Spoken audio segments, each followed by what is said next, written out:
Hello and welcome to Please Remain Calm. It is our first episode of this podcast. My name is Ben Gonzalez. I'm here with my brother, Danny Gonzalez. Say what's up, man. What's up, man? All right. We're just to start this off. This is a new thing that we're doing here. A little about ourselves. I am a licensed paramedic. I'm also a working comedian. My brother Danny is a firefighter paramedic working with a major fire department that will leave unnamed at this moment. There we go. At this moment, yeah. All right. But what else do you do? Tell them. I've been a firefighter paramedic with a major municipality in Southern California for the past 18 years. Before that, I was a paramedic for 2 years in privates. And what else do you do? Your big other job, which is kind of the hook that I'm introing this whole podcast on. You know what I'm saying? How I said I was a paramedic and a comedian. My brother here is So I'm also an actor. I've been an actor since I was 9. Yeah. Yeah. So I've been, a bunch of credits from when I was a kid, took a big break until I got hired with the fire department, spent a little time learning that job and, kind of trying to perfect that, and then got back into acting. So for like the past 6 years or so, been booking some bigger parts and stuff like that. So bigger parts, working. So that's basically what this is we are both still working as paramedics, still working in the medical field, working EMS. My brother's working as a firefighter. We're also working in entertainment. I work as a comedian. I've also been on TV, hosted a show on HBO, done a little bit of stuff. My brother he says he's getting some stuff, doing some stuff. Dude's been on like every major TV show that you can think of, right? He's being modest, all right? IMDb him. The guy's got credits. So us having this podcast, we're here, we're talking every week. We're going to be telling you what's going on from both perspectives, but as well, we will have guests coming in, guests from all these different walks of life that we're a part of, comedians, actors, entertainers, singers, paramedics, firefighters, cops, military people, doctors, what have you. We're going to have them all come in and tell us different stories of when they were in an emergency. Because that's our thing. That's kind of the whole point of the whole thing, right? Is hear a story about the patient's perspective of why they called, the excitement or the danger they were in that made them call 911 that they couldn't handle, and then kind of get the full circle perspective from your end, on the county side and the hospital side and the 911 side, what the paramedics are thinking, what the firefighters are thinking when they show up to your house for that call. So that's going to be the whole point of this whole thing.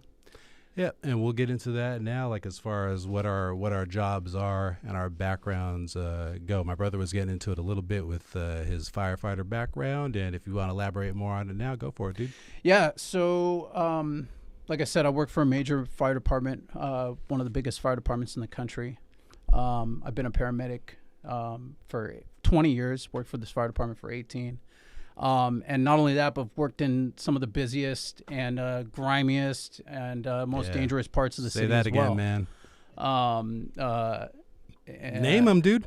Well, I've worked for 4 years in the Skid Row area of Los Angeles. I've worked South Central Los Angeles for about 4 years. And I'm currently over in the Venice Beach area. And one thing that all those areas share is there's a lot of homelessness. There's a lot of crime, there's a lot of violence, a lot of fires, structure fires. So I feel like I've got a pretty well-rounded view, pretty well-rounded experience on all types of different 911 calls. I mean, it's been a career. Dude, you can pretty much guarantee that there is nothing that you can bring up as far as an emergency that I don't have some sort of experience. Oh, I'm sure. Like hands-on dealing with. You know what I'm saying? And another backstory here with him working in Venice. We're actually from Venice, because that's another thing. I'm calling him my brother, but we're like actual for reals brothers. We have the same mom and dad. We grew up together, and our life was kind of weird growing up too. Our dad was also a fireman. And that's another part that's going to be another interesting wrinkle to this podcast is we got stories, dude, and random ass stories from growing up. And if you think he just has stories from his career, my dad has wild stories, just like a teaser. I mean, the people who know me already know this, but yeah, my dad drove Biggie to the hospital when he was killed. My dad was there when Michael Jackson's hair burned on fire. My dad was there when Marvin Gaye was killed. Yeah, there's a lot of random stuff. A lot of stories. There's going to be some hits. Aside from just being a Mexican, Hispanic, Mexican American firefighter in the 70s. Yeah, in an LA, organization that which is was racist. super, super, super conservative, to say the least. You know what I'm saying? He's saying conservative. I said racist. So we have a lot of interesting stories to get out. So Yeah, it's gonna be fun. it'll be fun, man. Yeah. So for this first episode, though, it being our first episode, we're right smack dab in the middle of this quarantine, for COVID-19. We thought we'd maybe just talk about that a little bit. Yeah, we're going to get into it. We're kind of introducing ourselves a little bit in the podcast and everything. Yeah. You were talking about your firefighter career, also working as an actor, and you're balancing both things. Yeah, trying to, man. It's I'm actually right now, Hollywood's pretty much shut down. I mean, like everything is around the country. So all production shut down. It's pretty much on lockdown right now. So I've got buddies that rely on that, that's their income. That's how they pay their bills. That's how they take care of their family and stuff like that. So for me right now, the Hollywood thing's kind of on hold because we're working so much with the fire department in anticipation of the call volume being bigger and stuff like that. But yeah, man, Hollywood's kind of funny, man. It really works well with the fire department. You know what I mean? Because it's a 24-hour schedule. Right. So a lot of people don't know this, but you work a 24-hour shift. So I go to work at 6:30 in the morning, and I get off at 6:30 the next morning. So, if I have a day that where I have an audition or something like that, I can trade that day away, or I can use like vacation time or something like that to take that day off. Right. Well, right now they canceled all that stuff. We're not allowed to take any days off. We can't trade or anything like that. Yeah, dude. So I'm just like a tactical alert kind of situation. Exactly, now, right? exactly. So there's no flexibility with the no schedule. flexibility with anything. They canceled everything, canceled all your trades. So we're basically just working, man. Basically, Explain whenever a little they say bit of how that works for the fire department, though, because if you're not a firefighter, you might not understand like how the schedule works and how trades and SOT and all that stuff go. So the way it works on the fire department, at least with my department, and it's pretty standard across the country. There's different departments that use different schedules, but essentially the way it works is we work a 24-hour schedule. We work a 24-hour shift. So we work a day, 24 hours, then you're off a day. You work a day, off a day, work a day. So you've worked every other day for 3 shifts, and then you're off for 4 days. Okay. That's normally how it goes, working your own schedule. The city always has a certain amount of vacancies throughout the city. Right. So there's always a little bit of overtime, and especially for paramedics. Like I mostly assigned to the paramedic rescue. There's always spots in the city where there's an overtime shift available because we have to keep constant staffing. Right. Basically what that means is if somebody calls in sick, like let's say on my ambulance, if my partner calls in sick, they can't just shut that rig down because they don't have a paramedic. You know what I'm saying? They have to have somebody in that seat and have to have that ambulance running.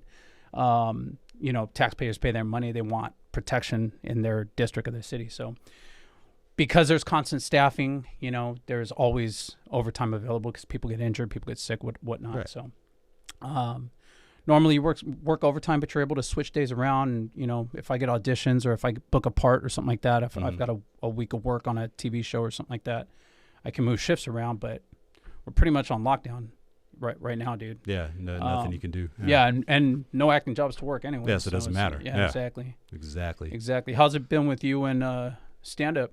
I mean, that's pretty much dead too, right? Stand-up's gone as well. So yeah, that's my end of it. I am not working for the fire department. I actually work for the health department. Whenever you tell people you work for the health department, they say, "Oh, you go and grade restaurants. You get the restaurant grades." Nah, there's a whole other part of the health department that's actually emergency medicine, and my department is the one that oversees all of the hospitals, emergency rooms, paramedic units, rescue helicopters, and basically we're like a 24/7 department that's small but watches the system. So the general public doesn't know about us, but all the firefighters know about us, the ERs know about us, doctors know about us, the cops know about us. We just have all these kind of like random jobs. So I can kind of help give an example from my end on your job, right? Actually, right? So when I was assigned to downtown, I had a and this is kind of where our jobs interject on an emergency or intercept in an emergency is I had a call downtown. It was an MTA train into a bus, right? Right. Yeah, I remember that. We're first ambulance on scene. You pull up, you see something like that. There's people staggering all over the place, people getting off the bus. Okay, we have procedures in place for multi-casualty multi-casualty incidents like that. Normally, I just call our base hospital, find out where, what hospital, what they can accept, how many patients they can accept, all that stuff. But on an incident like that, where you have 50 or 60 patients in front of you, and you're the first ambulance on scene, the hospital can't take them. The hospital can't take them. So, and it's impossible for me to call all the different hospitals, try to find out what they can accept, what their level of care is, stuff like that. Right. So what do? I call us. So what we do then is we take it over in that regard only, and get a list of all their patients who they think they have. We hit all the hospitals, find out who can take who, keep track of everybody, so everybody knows where everybody went, everybody knows who everybody's getting. And where it can come into play big time is, like you said, train hits a bus, things like that. Plane crashes. In Venice, we had that guy, 6-7 years ago that drove his car down the boardwalk, and hit a bunch of people. Same type of deal. Those can become a mess. You can wind up in other towns, if they don't have this kind of system. You have 30 people with all these broken legs and broken necks coming to the same place. They ain't going to survive. You know what I mean? So we have this system in place to keep our emergency system basically not from getting too stressed in any one area at any one time. You know what I mean? So we watch it, 24/7, keep everything cool. We're the ones who can close ERs, open ERs, just keeping an eye on everything so nothing gets too stressed. Basically. Yep. So that's kind of like our thing. Like we're kind of like the 911 for 911. When the shit hits the fan, we have the plan. You know what I mean? So the other end of that is hospitals that can't help the people that they have. If there's an emergency room that has somebody with an injury that they don't have the equipment or a specialist for or the OR time for, they can't get to, then they call us, and we're kind of like a 911 for the emergency rooms to get people out into a place where they can get the surgeon that can help them and save them, pronto right away. You guys basically help manage and coordinate through all the hospitals in the county. It's about 100 hospitals, and that's what we do. And then on the other end, I'm a comedian. I'm spending the day, hearing about people that are about to die or are dying or do die. And at night, I go to try to make people laugh. And that's what I do. And it's a lot of, pain and rejection on both ends. You don't get to save everybody, and you don't get to win every set and make everybody laugh. But I don't know. It kind of gives you a thick skin in one way, a different perspective. You don't get nervous with things. I think for acting with me, being a firefighter and paramedic, just like I said before, man, it most people don't get to see the 360 view of the city and the types of personalities. Right. You know what I'm saying? You know what I mean? And the types of just the good, the bad, and the ugly of the city that you live in. Everybody. People don't grasp it. People are in a bubble, whether it's your online bubble or whatever, or just like the little community you live in. Typically, your Little League for your kids, the elementary school's right there. Yep. You know what I mean? There's so many like work live locations like in Venice and Santa Monica and stuff like that. People are in their bubble, man. And I think that's a great thing about both of our chosen careers affecting our kind of side careers, is that it really gives you a sense into your other work. What's that? You can put one part of your work into your other work. Exactly, dude. Exactly. And especially when it comes to acting and comedy, to be able to see things from different points of view. You know what I mean? And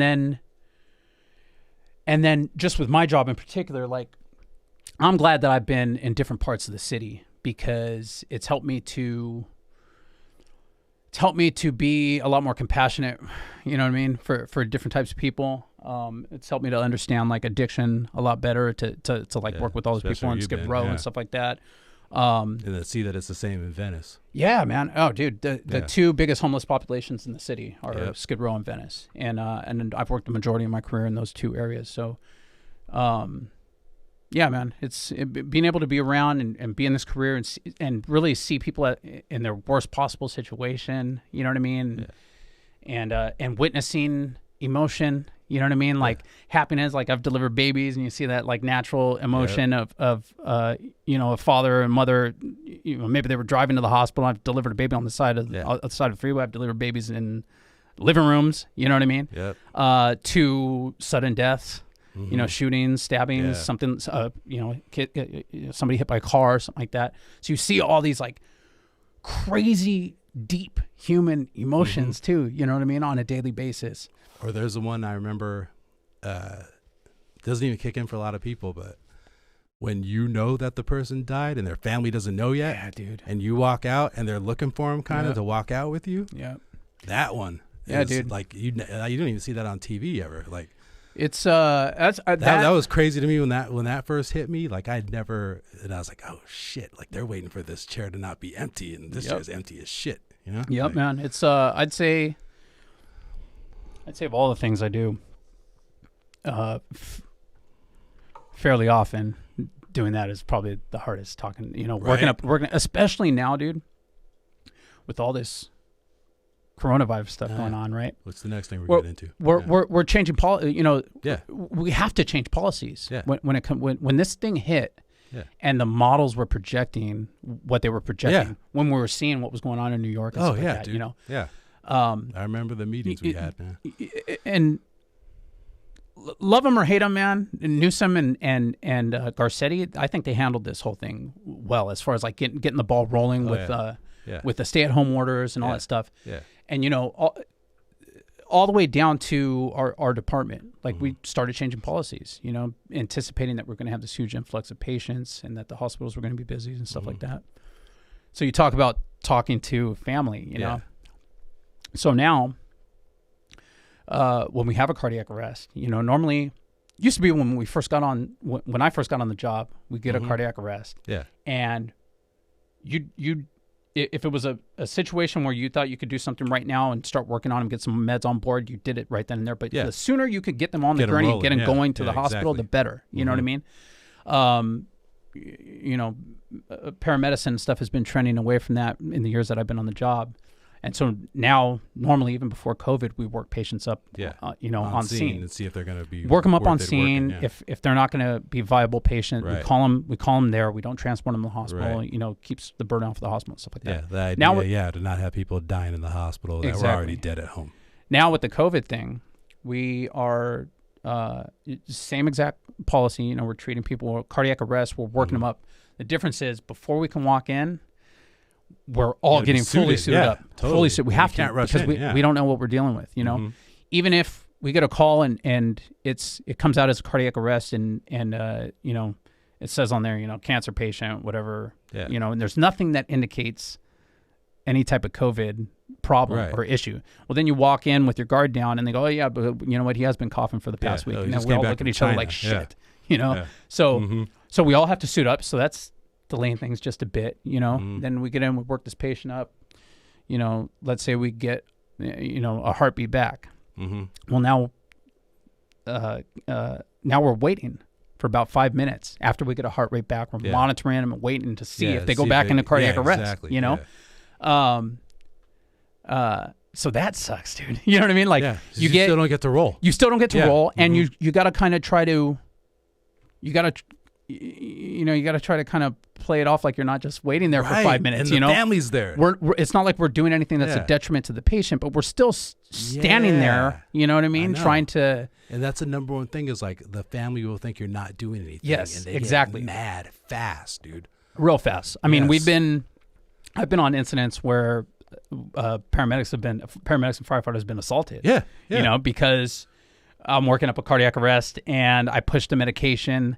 And it caused a blurb. Shook. It caused a blurb on the EKG or something, and the guy's like shoving me in the back. Give her more of that. Give her more. It's like, bro, I can't. I gotta wait 5 minutes before. You want me to overdose your mom? Yeah, exactly. You know? Now I'm watching my back. You're taking attention away from me trying to save your mom's life. You know. So family, it's an emotional thing, dude. Yeah. And I think that that's something that a lot of paramedics forget. You know what I mean? That when you show up to a 911 call, whatever the fucking call is, dude. If it from a cardiac arrest to whatever, maybe it's a psych. You know what I mean? Maybe for whatever reason. It could be anything. There's some sort of emergent situation in that person's brain that caused them to call 911. You know what I mean? So even if it and you know, it's just like being a paramedic is just like any other job, man. And this is what I mean. Go if my job is building, this little ornament on the table, and I build 25 of those a day, by the time I'm 10 years in, I'm fucking cruise control, bro. Exactly. And I'm not doing it. I'm not all pumped up on doing it. It's kind of the same thing. 18 years I've been doing it. Right. I can't fucking tell you how many chest pains I've been on, or how many, how many cardiac arrests I've done, how many babies I've delivered. So sometimes you get on scene and you're pretty nonchalant about stuff. And when it's, your 8th chest pain of the day, and you walk in and, it's definitely not a 911 type emergency. You approach people with that kind of attitude. You know what I mean? I think people forget that, man. That, like, you're only going to be with these people for an hour at the most. You know what I mean? Like, you got to just like suck it up and be pleasant. Put a happy face on and do your best job that you can do. Because that's the other thing too. Like you're saying, like you use the example of building these like paperweights in the studio, right? Yeah. Like if that's that guy's job, he's not thinking of the effects of the paperweights when somebody owns it and takes it home or whatever. He's just like, I put these parts together. This is how I build these. This is how I like them. And like you will approach being a paramedic that same way. Like, this is my job. I do my job right. Yeah. And if people died, they died anyways, but I know that I did my job right. Yeah. And so that way you don't get too burned out by, people, by the effects of what you're doing, basically. Because, otherwise you're just like half the time I remember like going on an arrest and like the family didn't know that they were in a full arrest. They're just like, hey, he passed out. Oh, he's asleep. He won't wake up. Yeah. You know what I mean? Yep. And it's like, no, this fucking guy's dead right now, dude. Yeah, like, man. We got to bring him. Yeah. Like, yeah, it's, and then so when you come in, you have a lot of control over how a call's going to go, man, by the attitude you have when you walk in the door. You know what I'm saying? Yeah. And the level of cooperation you get with the family, the level of history that you get from the patient, your family, it's really all depends. Like if you've ever had any kind of medical training or, even first aid CPR training, patient rapport, is a big thing. And that's the thing. You're going to a hostile situation sometimes. You are, man. Straight up hostile. You are.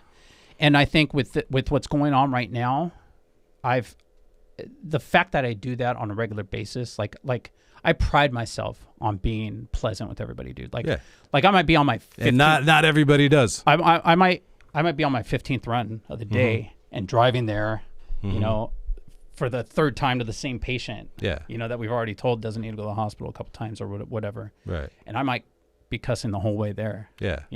But when I show up, I put a smile on, I introduce myself, I ask what the problem is, and I address it like it's a brand new call. Mm-hmm.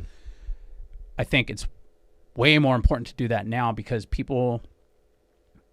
everybody's fucking scared, dude. Nobody wants to go to the hospital. Everybody's worried about what they have. Well, yeah, let's get into that. Like how what we're talking about, obviously the coronavirus, COVID-19, that whole situation that we've been in now for about a month or a little over a month and a half, as far as it hitting hard in LA and California.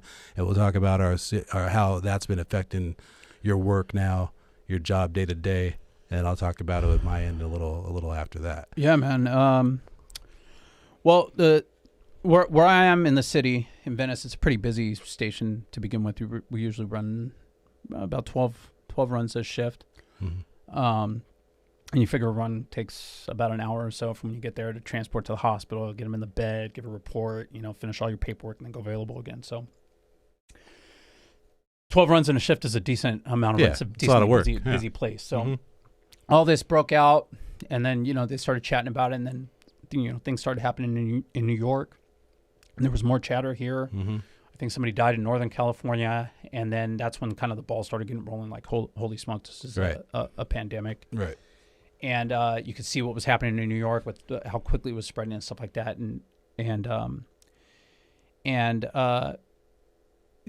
They made some changes to policy and stuff like that. I think one of the best things that they did as far as my department, and I think I don't know if it's a county, if it came down from the county, but normally, man, you call 911, okay? You call 911 for any reason. Hey, I need the paramedics. Why? I just need the paramedics. Well, you need to tell me why. No, I don't. I just need the paramedics. They're going to send a paramedic. Okay. Or they'll send a fire engine or somebody to go check what the hell's going on. Right. I remember Dad would tell us, our dad worked in the Jewish area. Yeah. And on Fridays, the older people in his neighborhood weren't allowed to use electronics. Or Saturdays, I forgot. And forgive me for messing this up. But yeah, they would get called to turn off the heat or turn down the lights. And they'd have to do it because there was no one else this lady could call. Or, hey, I stubbed my toe. Or, hey, I banged my elbow 4 days ago.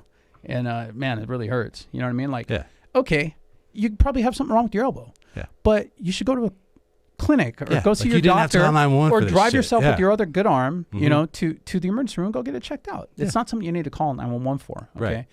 Yeah. But the misconception is out there is that you call 911 and we take you to the hospital. You go right in to a bed. You know what I'm saying? That's what everybody thinks, I'll get in faster if I go with you guys though, right?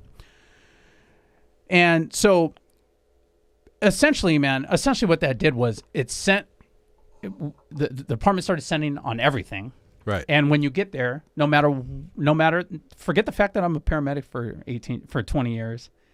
Forget all that. Forget that I've done a full assessment. Forget that I have the ability to determine if, you require ambulance transport or not. Forget all that. Yeah. If they want to go, we take them. And I accepted that years ago. My personal policy is, because it's the department's policy, is always offer a ride. And if that person says they want to go, take them to the hospital. I don't try to talk anybody out of going to the hospital, typically, normally. Right. One change that I like a lot is they started allowing us to tell people, hey, you know what I mean? You don't have to go. You don't have to go. This isn't something that you need to go in an ambulance to the emergency room for. This is what I always check everything, do a full EKG, do a full workup, all vital signs, everything like that. And I show them, hey, this is what I'm seeing. Look how good you're looking here. Everything is normal. Exactly, yeah.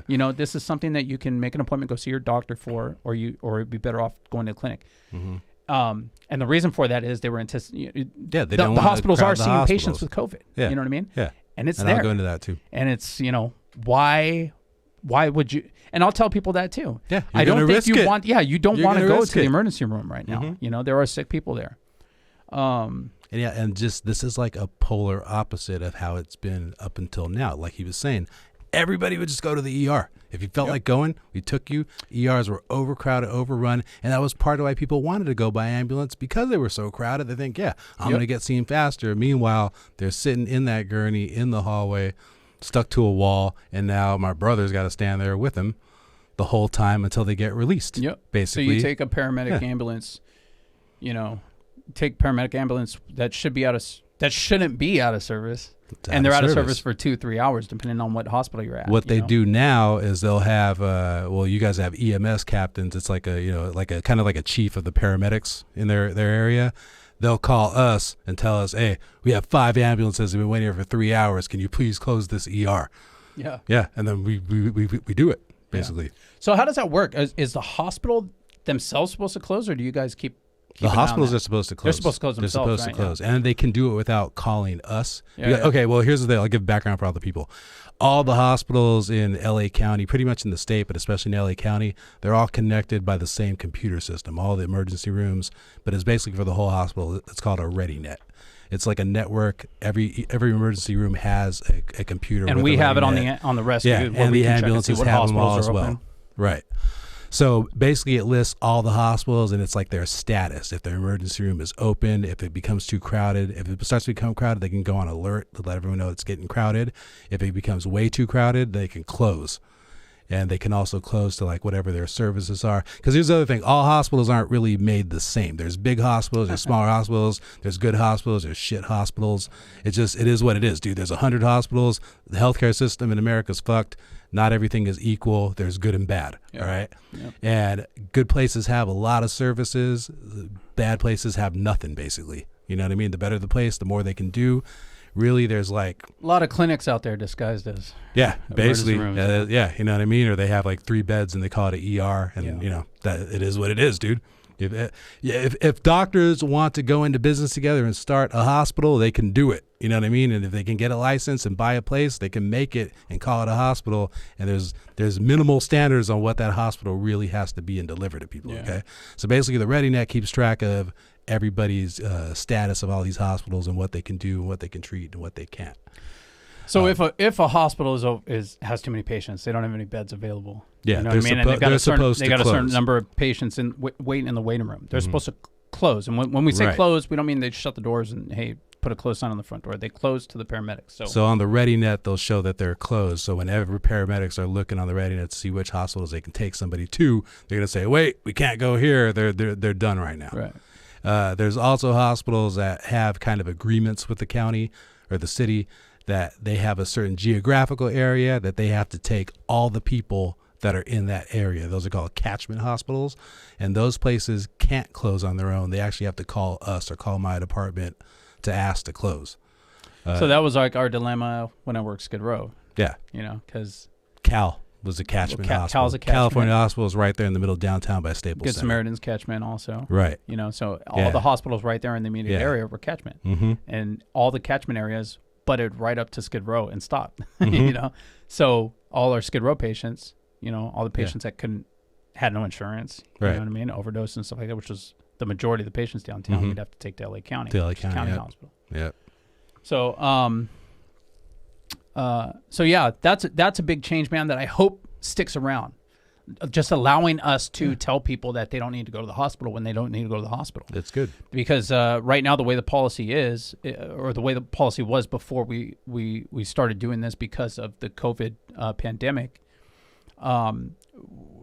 man, we took everybody to the hospital. And then, you know, like I said, it's the second largest homeless population in the city of LA.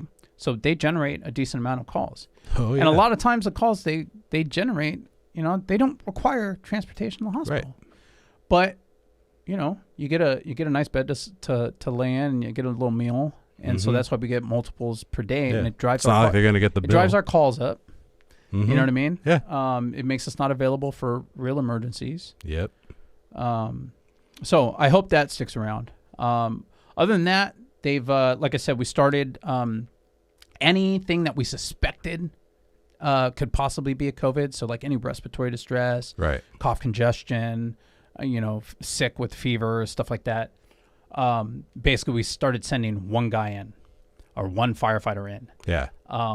And that the firefighter is, and he had a N95 mask on, eye protection, you know, gown, a full gown, gloves, full protection. Does the whole assessment by himself.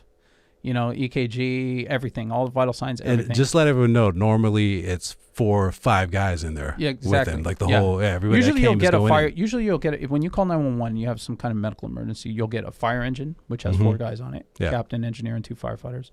And you'll get a paramedic or a BLS, a basic life support ambulance, which just has 2 EMT firefighters on it. The reason we do that, because we always get that question too, is, oh my God, there's so many guys here. It does matter, But the reason we do that is sometimes people will show up and be like, hey, you know, hey, my buddy, I don't know, my buddy's, you know, asleep. He's been asleep for, you know, a long ass time, you know, and then you show up and you get there and it's a full-blown cardiac arrest. Yep. So better to have 6 guys there and realize it's a guy that's asleep. Then have 2 guys there and realize it's a cardiac arrest that you need to work on. And why do you need them? You got to pull them on the floor. You got to take their clothes off. You got to set everything up. You got to get an IV. You might have to intubate them, which tell them what intubating is.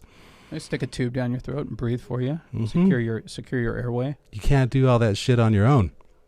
So, so that changed a little bit. You know, we send one guy in fully suited up until we can safely determine that they're not a suspected COVID, you know. Right. So that takes time and stuff that we'll probably get away from when this whole thing passes. Other than that, man, I think being able to tell people that they don't have to go to the hospital, and the simple fact that it just hasn't fucking hit us like it's hit other states. But that's part of why. So well, yeah. I mean, to get right down to it, man, the simple fact that our leadership here in California pulled the trigger early on orders, social distancing orders and stay-at-home orders and stuff like that, but also all the little policies that got put into place, man. Like other things that we did aside from like being on runs is at the station twice a day in the morning and in the later afternoon. Yeah. We wiped down the whole fucking station. Yeah. You did temperature checks? Temperature checks twice a day. Anything over 100, you're going home and you're getting tested, and you're going to be quarantined until you test negative. You know what I mean? Because you guys haven't had real like breakouts. No, at stations. there was I saw Long Beach had a station total, that had a big breakout. 19 total people on our department tested positive. Total. Yeah, this is out of a big department. Yeah, man. so like thousands of guys. It's funny when it first started, man. We pretty much have the system down right now, because we've been doing it for weeks now. But when we first started with like the suit up and send one guy in deal, it still was like they didn't really know how to deal with it. You know what I mean? Right. And we definitely didn't know how to deal with it at the in the field on the field level. Yeah, this is all stuff we rolled out like a month ago. And it's like, okay, suit up. Yeah. We're going to send one guy in. We're all going to be safe, right? Yeah. Send one guy in. He'll be the only one exposed. Yeah. And he'll be in the back transporting with the patient, and the other, no one else will be in any contact with the patient. Okay. So you go in there, like I was attendant, the guy right in the passenger seat one day, and so it was my job to suit up. And this was like probably the first time I ever did it since this whole thing started. Right. So you go in, do an assessment. I'm all suited up and everything, right? And then I went to leave and I grabbed the box. And I'm thinking to myself, like, shit, did I just contaminate this box? Okay, well, I got to remember to wipe down the box. And we're walking out, and then, we get the patient on the gurney, and then it's like, wait, I'm supposed to be pushing the gurney too? Well, firemen, it's hard for firemen to stand back and not do anything. Yeah, everybody starts just jumping in and grabbing stuff. So, one of the firemen jumps in and starts pushing the gurney. Well, now that's two people exposed. Yeah, it's all contaminated. You know what I mean? So... And so it goes all the way to the hospital. Yeah. It's like outbreak in your head playing out over and over. Yeah, exactly. Yeah. You're like shit. What did I touch? Shit. Yeah. Is she infected? Or he infected the patient? Yeah. What did I touch? Who did I breathe on? Did I? And you got to go through this 12 times a day. Exactly, man. Yeah. How did I? Did I touch my mask? Did I wipe sweat off my brow? Yeah. And it's like, all those are valid reasons to worry about being infected, but what are you going to do, man? What are you going to do? You're going to quarantine everybody that was on that call? You're going to lose half your department. Yeah. So you got to do the best procedure you can. Yeah. That's it, dude. So we got all these policies in place, but in the beginning, it was still like, like at first we weren't wiping down the station. Right. Yeah. We weren't checking our temperatures. To me, it like gradually like dawns on everybody, like, oh shit, we should. Pretty much, man. Oh, so man, I know. It was definitely a That's process. how it was rolling at the county too, dude. Yeah. So like you were saying, like how like people aren't going to the ER. So that's all like according to plan, right? Like we want to keep the hospital census down. So that was our plan. We saw the projections. We saw what was happening in Italy first. That was the thing they used to scare us, was Italy first. It was like Italy got wiped out. Yep. It was Lombardy. It was like their wealthy region. That was where the good hospitals were. Yeah. And they got nailed, right? And they were toast. They're like, oh, man, we can't have that happen here. So like my whole department, that's what we do. Like we're the disaster department, the emergency medicine department. And this is what we're supposed to do, is like plan and take care of these things, drill for them, prepare for them. So the plan we have is to make as much space as possible in our hospitals, right? Which is like, the big departments got all the hint for that and start talking people out of coming in, keeping the ER census down so all those people don't get admitted to take up space on the floors, right? So I'm just saying, I work for the county of LA. We have big hospitals and then we have smaller hospitals, but we have big hospitals that are attached to big universities, USC, UCLA, and these have every service you can think of. They teach doctors there. They train doctors there. They train military doctors there. It's the place to go if you want to learn how to be a good doctor, basically. Yeah. So being that we have those services, the other thing with that is we're kind of a big boarding house. The way my brother was describing, taking all those people from Skid Row that don't have a place to go and they wind up over there in county, sometimes those people don't leave the hospital, man. There's actually before we initiated this plan we're doing, in a 660 bed hospital, I want to say, there were about a fifth of those beds just being used up by people that didn't have to be in the hospital, but they didn't have anywhere we could put them. So there are people who can get admitted to a hospital, get treated, get better, but they don't actually have a place to live. They can't go to a skilled nursing facility or a retirement home. They can't care for themselves. They don't have family. They don't have relatives, and the hospital can't put you on the street. So it's kind of like what makes the it terminal. that somebody can't go to a skilled nursing? That they just don't have insurance? They can't get covered. There's no space for them. No one will take them. Or sometimes they just have one thing that's a restriction that just makes them kind of like a hot potato. And it's like, well, that's that movie, The Terminal, right? Where like you can't leave the terminal. Yeah. There's like 120 people in every big hospital, and especially like in the county hospitals, that were like the terminal. Yeah. And that we're just boarding them. It's basically, crazy, dude. Man. Yeah. Yeah. So we got all those people out finally, like, you know, because like the shit hit the fan and like we got to do this. And we started doing the plan where all the other people that didn't necessarily have to be in the big, you know, the good top county hospital, they got transferred out to our rehab hospital. So then people that were coming in, and even people coming in the ER that didn't necessarily need admission to our hospital, we got them spaces in other smaller hospitals that don't necessarily have people come to the ER. Yeah. You know, like East LA, Doctor, like LA community, like little tiny, you know, where when I was discussing the differences in hospitals, the other tier, the lower tier, I guess, that's what we were doing. So it made all this space in our, you know, big hospitals. And now if we do get that spike, if we do get a big, you know, crash hit, then we're ready to go. We got a lot of room. That's another funny thing about this whole thing to me, man, is these are all things that were issues before this shit started. Right. And this just made us get off our ass about it. It just made us get off our ass and do it. Right. Finally. And our ass, I mean, like the healthcare community of LA. Exactly. Right. Like, you know, telling people they don't need to go to the hospital. That's an issue that could have been, we could have been doing that the entire time. Are on board with. Yes. You know what I mean? Every paramedic out there would like that opportunity to be able to tell people. Right. Now, obviously, obviously there's a problem with that. You know what I mean? The whole reason they changed that policy to begin with is, you know, fuck, dude. Just like there's shitty workers in any, you know, occupation, there's shitty paramedics. Right. You know, there's shitty doctors. There's bad doctors. Yeah, there's shitty lawyers. You know what I mean? But there's shitty paramedics out there who don't treat the job with the respect that it deserves, you know what I mean? Right. And treat people properly and do their job properly, that look for corners to cut and stuff like that. Yep. And so as a city, as a municipality, you know, you got to minimize that risk.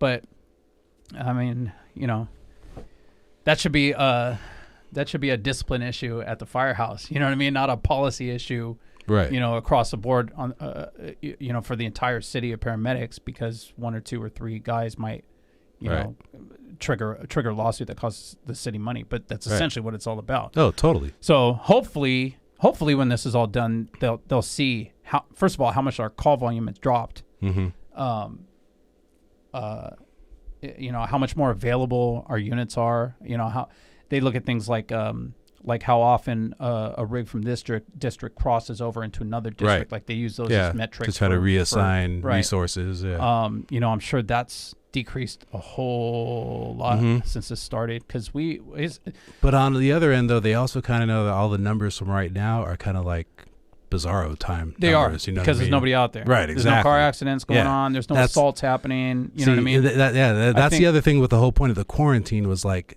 the hospital is just filled with people who just fuck themselves up. Dude. Yeah. And that's the number one thing that we get called about from hospitals is, you know, for trauma that shows up at a place where they have no trauma to fix. Like if you get jacked up in a fight, it's not over after the fight. You know what I mean? Like you might go to a hospital that can't help you at all. Yeah. And you have to go to 3 hospitals to get surgeries to get your face fixed. Yeah. You know what I mean? And or you might go following up. You might go to a smaller hospital because you got punched in the face, and then while you're there, they figure out that you got to bleed. Yeah, you know? You exactly. Got a brain there's bleed. all kinds of things that can happen to you, man. Yeah. So this quarantine is keeping people basically not fucking themselves up the same way. You're not getting out in fights because you're not drunk. Nobody's jacking you. Nobody's, you know, you're not crashing your car. You know, just you're staying a little bit safer. You're staying safer. Yeah, man, there's less calls, you know, and even the COVID thing, we're not, you know, we're seeing every once in a while. Actually, a couple weeks ago, there was a decent amount. It was pretty once a shift or twice a shift, you'd get somebody that was like, oh shit, that maybe this guy had COVID. Yeah.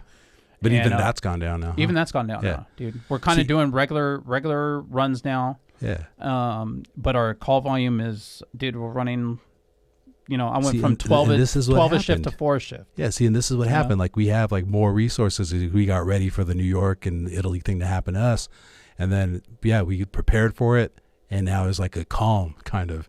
Yeah. Because everyone's running at like 60-70% capacity. They sent the USNS Mercy, the Navy hospital ship, to LA. Yeah. And so those guys are working with us now in our department. We have the Navy doctors with us, and it's set up to take people that didn't have COVID to get them off. That people, I mean, they had a little outbreak on that thing though, didn't they? They've had a couple of the people on the ship, a couple of their personnel get sick, but they've gotten them off. It didn't spread. Nah. They do a whole thing where, like, before you go on, you're quarantined for 2 weeks. Have they been using it? There's patients on there? The Mercy? Yeah. They've gone through, I want to say, like, at least 100 or so so far. But that's the thing, too, is, like, it's a ship. It's not a full-on hospital. So there's, like, restrictions on what they can take and can't take. Yeah. So we had to get a system in place on, like, how hospitals can send people and for them to know who they could send, and they keep trying to send people that, like, you can't put this guy on the ship, dude. Like, and then there were people that would get accepted to the ship, and then you tell them, and they're like, I don't want to go on a ship. You know what I mean? Like, I can't go off. Like, you can't use your phone. Like, there's just different things. Like, I don't want to be transferred to a boat. Even but even like the environment, dude. Mm-hmm. You know what I mean? Like, I read a story a week ago after all the storms that LA had some of the cleanest air in the world. Yeah. Right?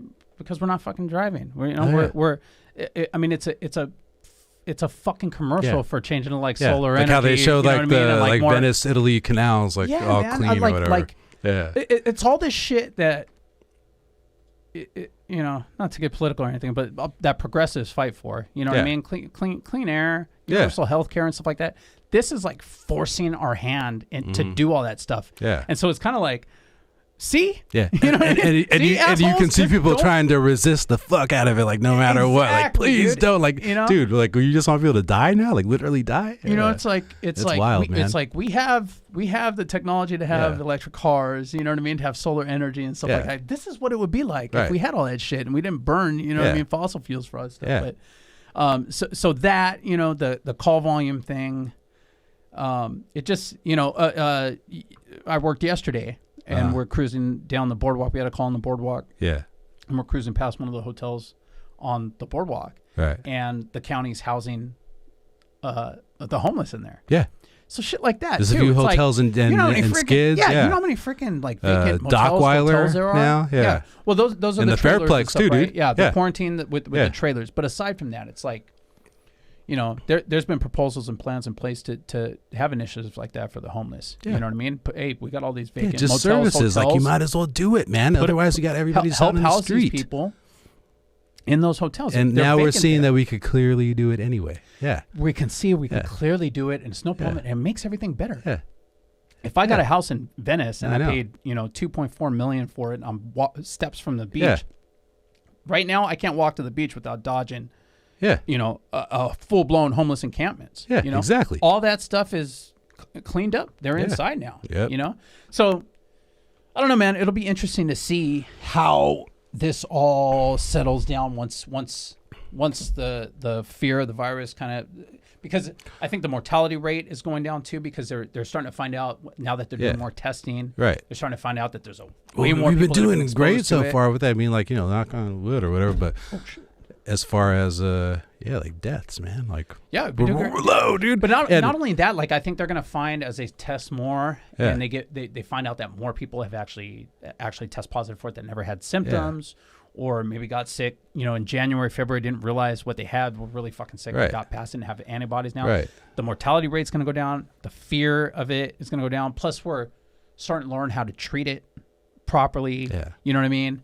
I think people are getting a lot more used to, like, even walking in here to do this podcast, you know what I mean? Shaking hands when we walked in here. It was kind of like, oh, fuck, should we be shaking hands? We all got it now. And that's, we're all infected. Yeah, it's over. But that's kind of like, society is changing in that direction. To strain away from talking right in front of somebody. Yeah, exactly. Giving people space, hands. Dude. Exactly. Yeah. All those little things are going to have an effect on how this affects our life in the future. Mm-hmm.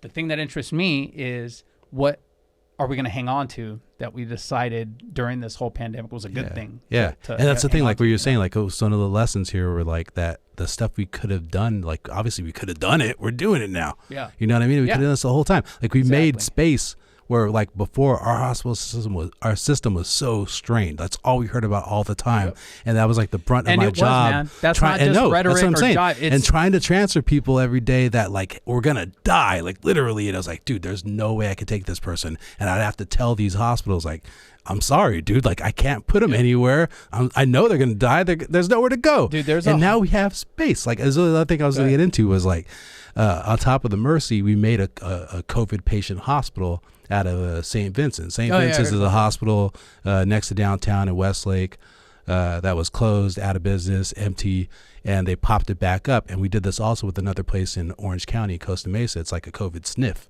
facility like St. Vincent's. Okay. And basically like now it's kind of like Spirit Halloween stores, you know what I mean? Like there's an empty hospital and now we're just going to build a hospital just for COVID patients there, and we're just popping these up, but they're working.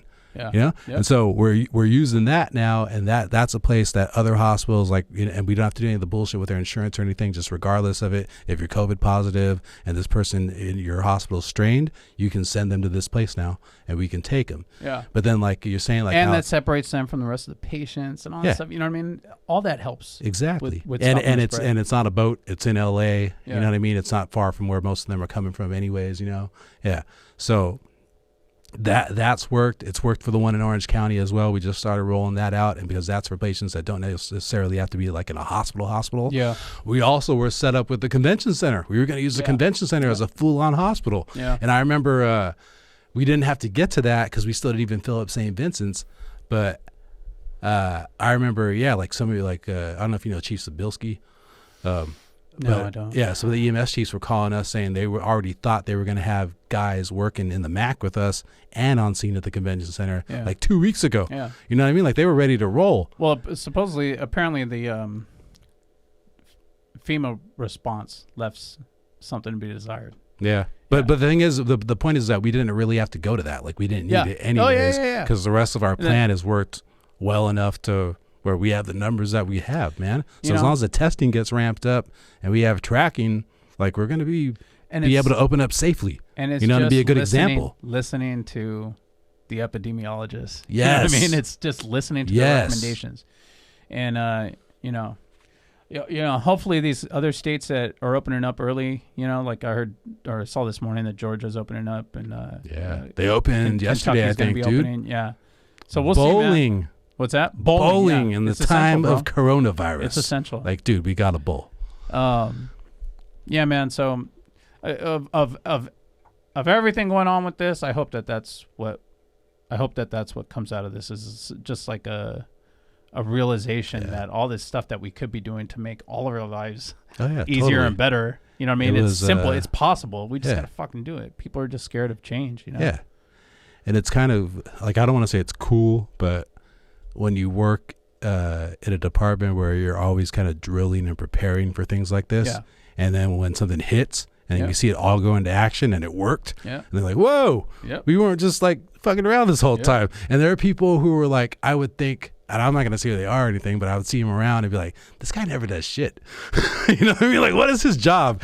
You know? And then like, I see like, oh shit, this guy got all the masks for everybody. Yeah. Like, oh my God. Like this guy just saved like the whole system and nobody knows him. Yep. And I thought he was an idiot before. You know what I mean? Like it's a trip to see everything like go into action and like work. Like I sound like Hannibal, but like I love it when a plan comes together, man. Like that's what's been going on so far, dude. Like we're seeing the results. Like, I mean, that's where good governance comes in. You know what I mean? Preparation. Yeah, we sound like dorks. I know, man. Yeah, that's true, dude. But it's true. It's true. When you see it, and listen, dude, I'm a big fucking kid. Like, I don't pay attention to any of this for the most part. You know what I mean? But when you watch it happen right in front of your face, it's interesting, dude. It's interesting. Gives you a whole new view on, how everything works. For sure. We had a good talk here. We're wrapping up, but I know we were pretty serious on this one. Here's the thing. We're not really that fucking serious. I'm actually a comedian. My brother's funny as shit too. And the other thing too is like we talked about the job a lot, and we're gonna talk about the job a lot in this podcast. But like we talked about more serious stuff now. Shit is not always that serious. Like that's why we started this, is because mostly we just fuck around the entire time, even in my department, in his department. Yeah, dude. I've always said, I mean? I've always said, well, you know this. You know, I'm writing a screenplay right now, but I've always said that Hollywood's never gotten the fire department right, man. Hollywood it's always like, you know, this is a brotherhood. You know, I do this for the guy next to me in the fire. It's, and it is, but it is, but it's not just but that. they play it like it's a drama. Yeah, a 24/7 drama with a little bit of comedy sprinkled in. You know, or if you watch any of the shows today, you know, there's people, you know, screwing in the hose tower and all this stuff that doesn't really happen. Yeah, all the chicks are hot. The fire department, dude, is a freaking raunchy comedy with a little bit of high drama sprinkled in here and there. You know what I'm saying? And the drama is drama. Yeah, but it's drama. Yeah. It's life and death. Yeah. And it's serious for that hour or whatever. That's also why the comedy is so good. But all the other time is raunchy comedy, dude. Yes. That's what we treat our job professionally. We treat it with the importance it deserves. But it's definitely a fun club to be a part of. It's the same with my work. Like we're hearing about the worst shit that's happening all the time. Like if I know who the most fucked person is in LA County at any given moment, dude. Like what happened to them, and like Jesus Christ, this poor person. But we're also fucking around the entire time too, and it's we're making jokes about everything because like otherwise you'd fucking go crazy, dude. Like you're hearing about the worst things all the time, all like stuff you don't even think about, man. It's just like you can't do anything about it. Like oh, they're all dead. All right, well that's a bummer.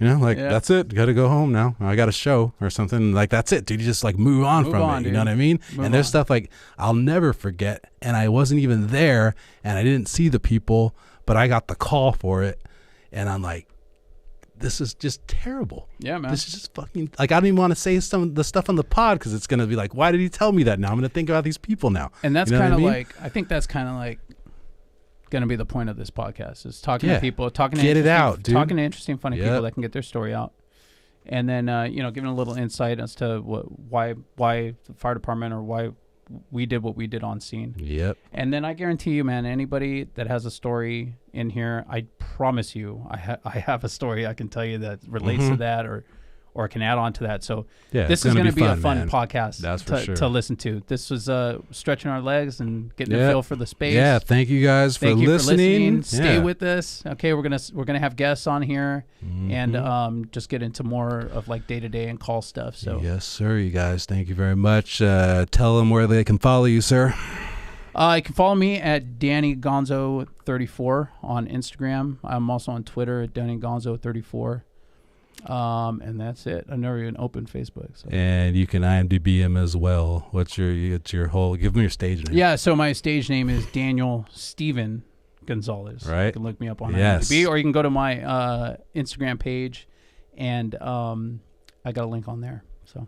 All right, and it's also Danny Gonzo 34. Yeah, and you can follow me at Ben9Humor, Ben number 9 Humor, like benign tumor. It's a clever handle. Man, that's clever, right? Isn't it? Hey, and also follow PRC Pod on Instagram. We started an Instagram there. There is one post on there that's just our logo, but I promise we're gonna have some. Yeah, and if we send you a follow thing, follow our ass back. Don't be stuck up. Yeah, we're dude. not a bot. Don't do like how I did your podcast when you followed me. All right, I'll follow your podcast too. I swear to God, I promise. All right, team 85%, 100% follow back. All right. This is Please Remain Calm episode 1. Thank you guys very much. It's a wrap. Thank you. We'll see you.